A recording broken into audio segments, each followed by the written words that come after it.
So hello students, स्वागत है आपका एकलव्य वैदिक पाठशाला में।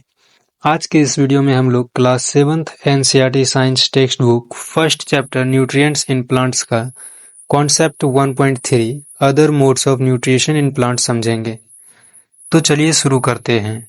पिछले वीडियो में हमने देखा कि कैसे पेड़ पौधे अपना भोजन फोटोसिंथेसिस प्रोसेस से बनाया करते हैं, और हमने यह भी देखा कि फोटोसिंथेसिस के लिए किस किस एलिमेंट्स की जरूरत होती है और क्या प्रोडक्ट्स बनते हैं।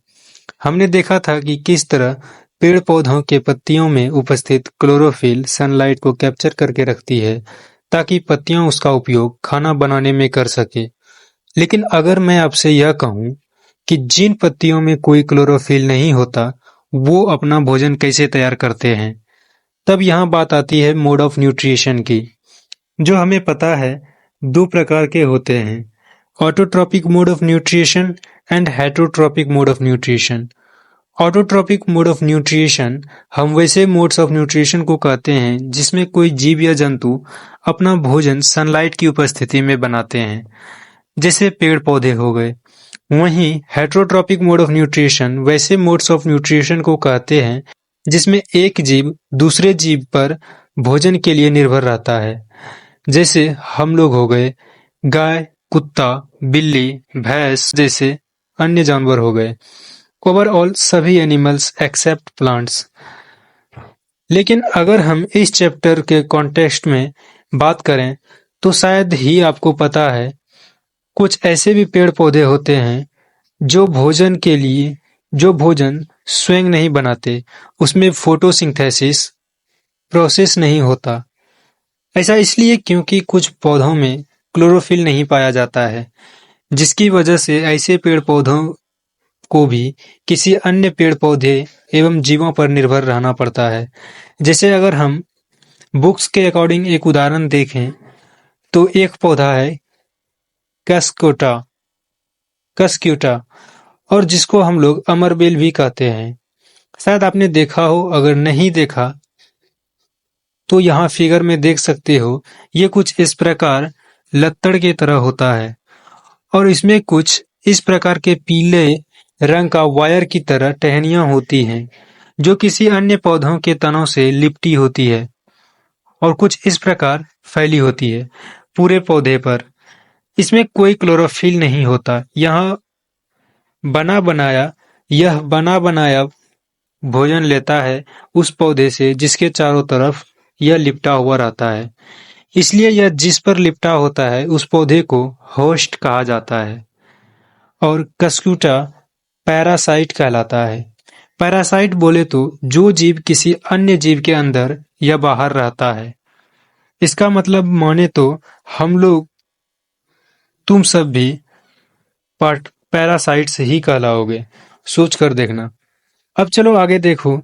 एक बात बताओ, क्या तुम में से किसी ने ऐसे पौधे के बारे में सुना है या फिर हो सकता है देखे होगे जो जानवरों को खाता है? लिटरली समझ सकते हो, अगर साइज हमारे जितना होता तो हमें भी खा सकता है, क्योंकि वो सिर्फ जानवरों को ही खाता है।